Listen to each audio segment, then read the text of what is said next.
उस निर्णय के बाद भारतीय जनता पार्टी की तरफ से भारतीय जनता पार्टी के अध्यक्ष जेपी नड्डा व अन्य अधिकारियों ने कुछ इस तरीके से बोला कि राहुल गांधी ने बोला कि ओबीसी समाज चोर है। कि देखिए, जो मोदी सरनेम है वो ना तो गुजरात की स्टेट लिस्ट में ओबीसी में आता है, ना केंद्र की लिस्ट में ओबीसी में आता है। तो ओबीसी समाज में बड़ा रोष था। राहुल गांधी ने कोई भी ऐसी बात नहीं की जिसमें ओबीसी समाज का नाम आता है, लेकिन भारतीय जनता पार्टी व उसके राष्ट्रीय अध्यक्ष जेपी नड्डा ने बार बार अपने ट्वीट में और बीजेपी की जितनी भी प्रोपेगेंडा मशीनरी, हर जगह उन्होंने बार बार बोला कि राहुल गांधी ने ये बोला कि ओबीसी चोर है, ओबीसी चोर है। तो इससे ओबीसी समाज के लोगों को, उनकी भावनाओं को बहुत हाथ हुआ और बहुत उनको, जो हम लोगों ने उनके, चूँकि हमारे क्लाइंट हैं, हम उनको रिप्रेजेंट करते हैं, उनकी तरफ से एक नोटिस भेजा है।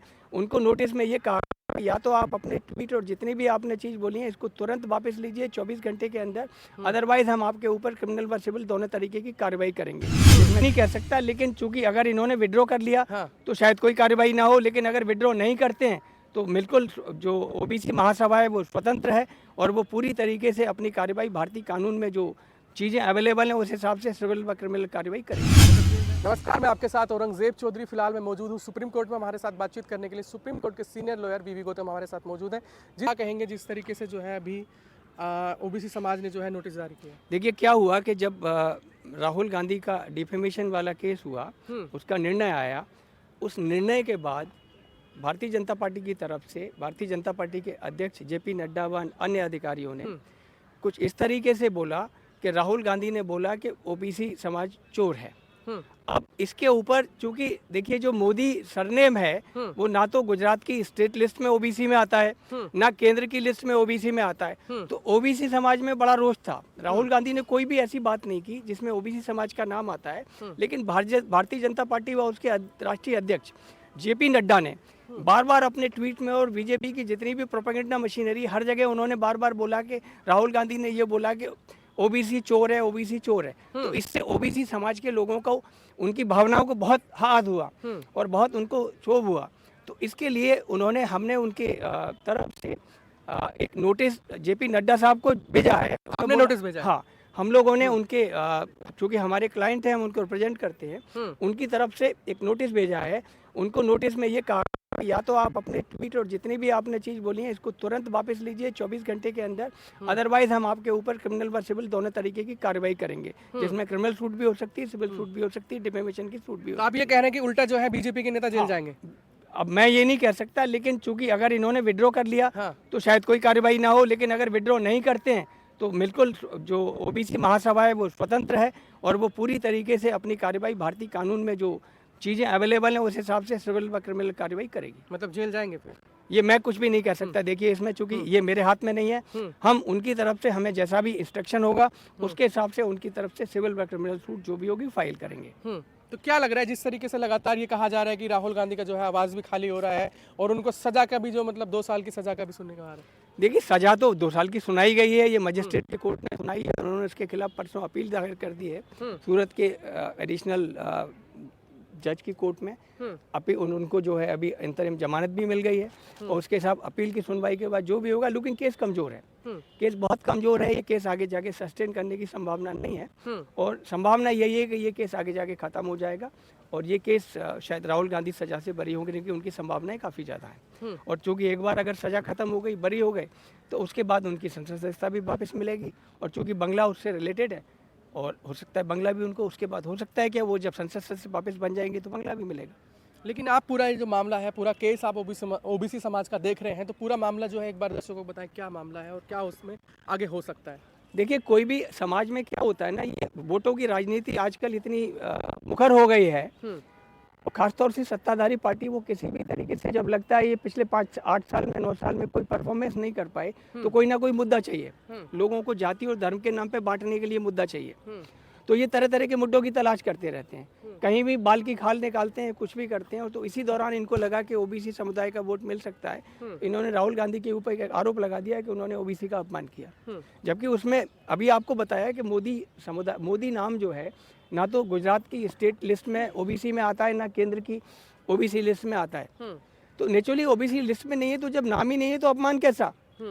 अच्छा, इसके अलावा एक और आप तथ्य देखिए कि ललित मोदी जो हैं वो व्यापारी वर्ग से हैं वैश्य समुदाय से हैं, ओबीसी नहीं है। और दूसरे मोदी हैं वो भी वैश्य समुदाय से हैं। तो अब सवाल ये है कि और एक चीज़ है इसमें, अगर किसी को आहत होना चाहिए था, अगर राहुल गांधी के इस बयान से किसी की मानहानि होनी थी तो दोनों मोदी की होती या मेहुल चोकसी की होती, वो तो आए नहीं। और हमारा जो कानून है, कानून के हिसाब से मानहानि तब होती है जब उस व्यक्ति के ऊपर डायरेक्टली कोई आक्षेप लगाया जाए और उसके मान की हानि हो, धन की हानि हो या उसके व्यापार की हानि हो। उन लोगों ने तो कोई केस डाला नहीं है, इसलिए मानहानि का केस कायदे से बनता नहीं है। ये कोई भी थर्ड पार्टी के ऊपर अगर वो कहे कि नहीं जी इसकी वजह से मेरी मानहानि हुई है, ये ब्रॉड नहीं होता, व्यक्ति विशेष होता है। तो अगर कोई व्यक्ति विशेष के ऊपर होता है तो मानहानि का हो सकता था, क्योंकि निर्णय ऐसा लगता है जल्दबाजी में लिया गया है, ऐसा लगता है कि राजनीति से प्रेरित है।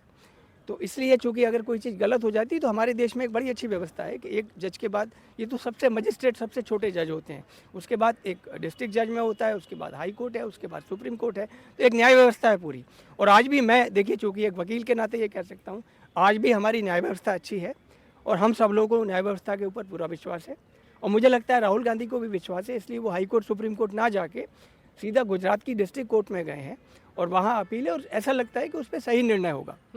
लेकिन आप कह रहे हैं कि सज़ा जो है ये गलत है, लेकिन ये जो फैसला आया है सज़ा का 2 साल का, ये तो कोर्ट का फैसला है। हाँ, तो देखिए कोर्ट के फैसले ऐसा होता है कि आप अगर 100 फैसले उठा के देखेंगे तो 100 में से 50 फैसले 60 फैसले ऊपर जाके बदल जाते हैं, अपील में बदल जाते हैं, अपील में खारिज हो जाते हैं। तो ये तो व्यवस्था है। आज की तारीख में एक छोटी अदालत का फैसला है, उसके बाद रास्ते 3 खुले हुए हैं अभी भी। उसके बाद जब अंतिम निर्णय आता है वो सुप्रीम कोर्ट का होता है, वो फाइनल होता है। तो इसलिए अभी तो एक ये पहला निर्णय है, इसके बाद उनके पास अपील का ऑप्शन है। पहला ऑप्शन उन्होंने एक्सरसाइज किया है, गुजरात में अपील फाइल की है। उस अपील का जो भी निर्णय आएगा उसके बाद आगे की चीज़ होगी। इसमें क्या हो सकता है? जिस तरीके से ओबीसी समाज ने जो है फाइल दायर की है, तो लगता है कि जेपी नड्डा जिस तरीके से सेम राहुल गांधी पे केस हुआ है उन पे भी केस होगा? हो सकता है, अगर वो नहीं मानेंगे और अगर देखिए अगर उन्होंने जो है अपने ट्वीट और सारी चीज़ अपने बयान वापस नहीं लिए और चूंकि किसी एक समुदाय विशेष की भावना को आप ठेस पहुंचा रहे हैं, उसको चोर बोल रहे हैं, तो नेचुरली कहीं ना कहीं वो समाज तो रिएक्ट करेगा और वो उसके ऊपर अगर ये नहीं वापस लेते तो वो कार्रवाई करेगा अपनी। तो आप उनकी तरफ से कोई जवाब आया अभी? नहीं, अभी तक कोई जवाब नहीं आया। अभी तो नोटिस गया है, नोटिस जाने के बाद जवाब आएगा तो उसके बाद फिर बातचीत तो करेंगे। आगे क्या लगता है कि इस पूरे मामले में क्या क्या हो सकता है? देखिए हमें इंस्ट्रक्शन है कि अगर जवाब नहीं आता हम अपनी तैयारी कर रहे हैं कानूनी कार्रवाई की। अगर जवाब नहीं आएगा उनका, अगर वो जितनी भी चीज़ उन्होंने बोली हैं उसको वापस नहीं लेते हैं, तो हम अपने क्लाइंट की तरफ से कानूनी कार्रवाई करने के लिए स्वतंत्र है और कानूनी कार्रवाई की तैयारी कर रहे हैं। जिसने इस पे कार्रवाई करने की मांग की है, कितने लोग हैं ओबीसी समाज की जो कार्रवाई की देखिए मांग ये तो एक समुदाय है, बहुत सारे लोग होते हैं, ओबीसी महासभा के बहुत सारे मेंबर्स हैं और काफ़ी बड़ी तादाद में वो लोग हैं। और चूँकि जो लोग हमारे पास आए हम सबको तो नहीं जानते, लेकिन जो उनके प्रतिनिधि हैं ऑफिस बियर से, उनसे हमारी बातचीत होती है। तो मतलब लग रहा है कि ये चुनौती मतलब दे पाएंगे मोदी सरकार को? नहीं, देखिए ये तो कानूनी चीज़ है, इसमें किसी व्यक्तिगत कोई दो पहलवानों की लड़ाई नहीं है। इसमें एक कानूनी चीज़ है, अगर किसी ने कुछ गलत बोला है तो कानून के सामने रखेंगे। ये कानून को सुन के निर्णय लेना है कि क्या सही है और क्या गलत है। लेकिन कुछ लोग ये भी कह रहे हैं ना, कांग्रेस जो कानून है वो भी कहीं ना कहीं सत्ता के इशारों पे काम करता हुआ नजर आ रहा है। देखिए क्या होता है, मैं चूँकि एक हो सकता है किसी स्टेज पे कई बार होता हो। देखिए इसमें 2-3 चीज़ें हैं, मैं इसको पूरी तरह से ऐसा नहीं कहता, क्योंकि क्या होता है कई बार एक छोटी अदालत के सामने चीज़ें एक उनके सामने उन्होंने जिस तरीके से सुना, जिस तरीके से देखा, हर एक की नज़र अलग अलग होती है, कानून को देखने के नज़रिए अलग होते हैं। तो हो सकता है वो नज़रिया छोटी अदालत मजिस्ट्रेट की अदालत की निगाह में नहीं आया हो और वो नज़रिया चूँकि अब बाद में राहुल गांधी की टीम ने उनके सामने रखी है, तो हो सकता है अब उस बड़े नज़रिए से देखें, सारी चीज़ कानून के मुद्देनज़र देखें, जो अभी तक हमारी न्याय व्यवस्था है उसमें जजमेंट है उसके आधार पे देखें, उस आधार पे कहीं ना कहीं निर्णय सही आएगा आगे। चलिए, बहुत बहुत शुक्रिया।